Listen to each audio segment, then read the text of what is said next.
So, hello everyone. So, firstly, I want to ask you a question.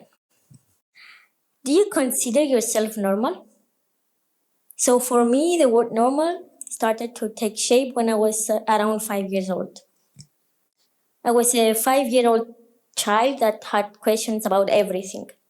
But at that specific day, I don't know why and how, I had a very different question. It was the day that I realized that I was different. I was waiting for my mom to come and pick me up from kindergarten. She comes and I ask her, Mom, why am I so different than my other classmates? Why my other classmates are so taller than me? My mom answers to me, My love, your body may be smaller, but your soul is way too bigger, so you don't have to worry about anything. And at that moment, magically, I don't know why, I just started feeling comfortable and confident with myself again.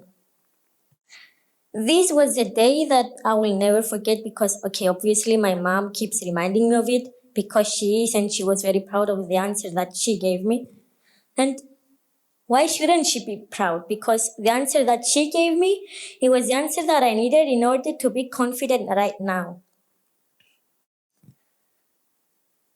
So basically, since I was a child, I was having this state of mind that I was different. And by the way, I'm sorry. I was talking about 2 minutes now and didn't tell you what my difference is all about. I was born with a disorder called osteogenesis imperfecta. This is a disorder that actually affects my bones. So since I was a child, I was so vulnerable, and that's why my height is not the average one. And imagine that until the age of 11, I was having a bone fracture every year. For 4 weeks every year, I was in the hospital, plus the time that I needed to recover at home. It's weird and frustrating at the same time, isn't it? So since I was a child, every move that I was doing, everything that I was doing, it was like taking a risk. But this never stopped me from doing what I wanted to do. I was doing almost all the activities that my classmates were doing. I was playing with my friends outside in the neighborhood. I was going on trips. I was traveling with my family. Right now, I have my own car. I am traveling alone. I did 2 Erasmus. I was in 2018 in Budapest for 5 months. And right now, I was in Sevilla in 2022, living there alone for 5 months. So basically, since I was a young child, I was trying to adapt to a world that practically was not made for me. I was trying to belong.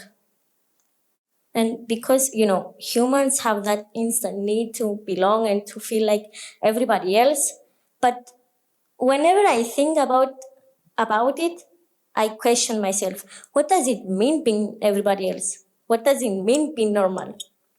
Normality is just a way of how we think and of how we react to things and of how we see things. For example, for me, normal is going to a club and not being able to breathe until I find the perfect spot because obviously everyone is taller than me. Or for me, normal is going to a kids shop in order to find trousers that will fit me because women trousers don't fit me.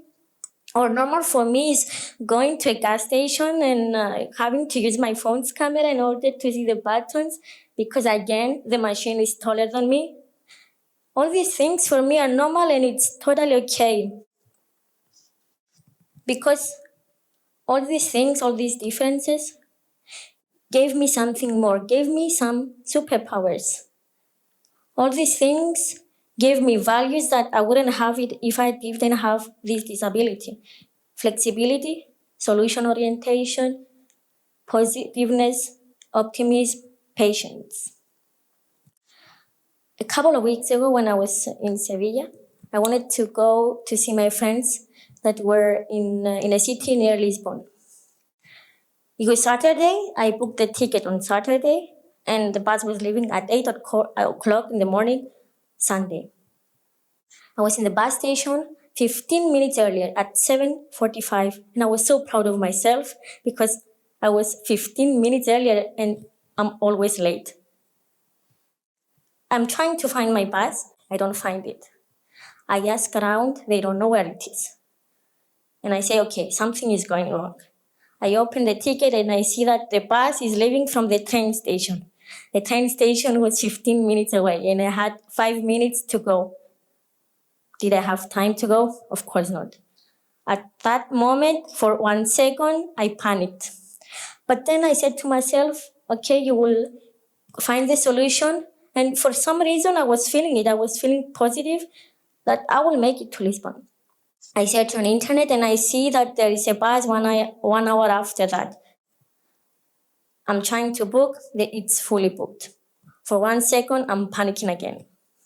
But then I say, okay, I will go to the bus at 9 and 5 and I'm gonna wait for everybody to get in and I'm gonna beg the driver to let me in. I did it, I went, I wait for everyone to get in and then I went literally crying to the bus driver and he tells me, okay, relax. And if anyone doesn't come, you can take his seat. At 9 and 5, the bus driver comes and tells me, 2 people didn't come, so you can get into the bus and go to Lisbon and see your friends that you really wanted to see. So you might think that this is just a bus story, but the reality it is that it illustrates a mindset that I gained because of my difference. When you are so used to adapting to situations, you're becoming more flexible. If I didn't have the flexibility that I gained because of my difference, I wouldn't be able and I wouldn't have the patience to find a solution to go and have the fun that I had with my friends that I didn't see for 1 year.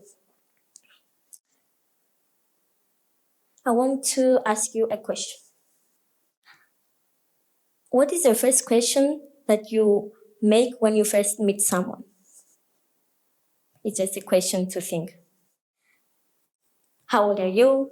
What is your nationality? What is your job? Did you ever think, why do we do these questions? I mean, does it really matter what my age or my nationality or my job or my appearance looks like? Are these the things that define who we are? Why do we want to put people in a box? Unconsciously or not, we tend to treat people based on some characteristics, based on things that we see. This happened a lot with me as well. In my case, there were some people that were asking me if I ever joined any organization that has to do with people with disabilities or if I get along with other people like me. And this is a thing that was always annoying for me because I was saying to myself, why should I do it? And why do you ask me if I did it? Because for me, I never felt that like I wanted to do it because I never felt like I was disabled. And the people that know me know that I never let my disability define me. When I was in Sevilla, I was in a bar sitting. It was a bar that I was going almost every Monday. Every Monday. A man comes to me and tells me, I'm so proud of you. I admire you because you are here in the bar. And I was like, okay. And I was so upset. And I showed that I was mad because he said these things. Of course, he didn't mean it in a bad way, but at that point, I didn't like it. Because I said to myself, why are you proud because I'm in a bar? Imagine that a stranger comes to you and tells you that he's proud because you're doing something that for you is totally normal. Isn't it a bit weird? As I told you, the people that know me know that I never let my disability define who I am. And actually, it shouldn't be like that because we're way more than our differences were way more than our age, were way more than our nationality, and were way more than our job. Being different and having a difference is okay, and if you take advantage of it, you can turn it into a blessing. But we're way more than our differences. Those differences, your differences, my differences, will always be there, and we should try to adapt and turn them into our superpower. Now I want you to let you think, what is your difference? What makes you abnormal? Are you too short? Are you too tall? Are you too thin? Are you too thick? Are you an LGBTQ member? Are you black? Are you that friend that always says that he's there in 5 minutes, but actually he's still in the shower? Or are you easily getting tan in the summer in a level that your friends make fun of you? Once you define your difference, then you will find your superpower. Because anyway, don't you think that the world would be so boring if everyone was normal, if everybody was acting the same way, was dressing the same way, had the same appearance? For me, it would be so boring. And sometimes I'm trying, even me, to be normal, or at least I'm pretending to be normal, but it gets so boring, so I turn back to being myself. Because normality is just a state of mind. Thank you.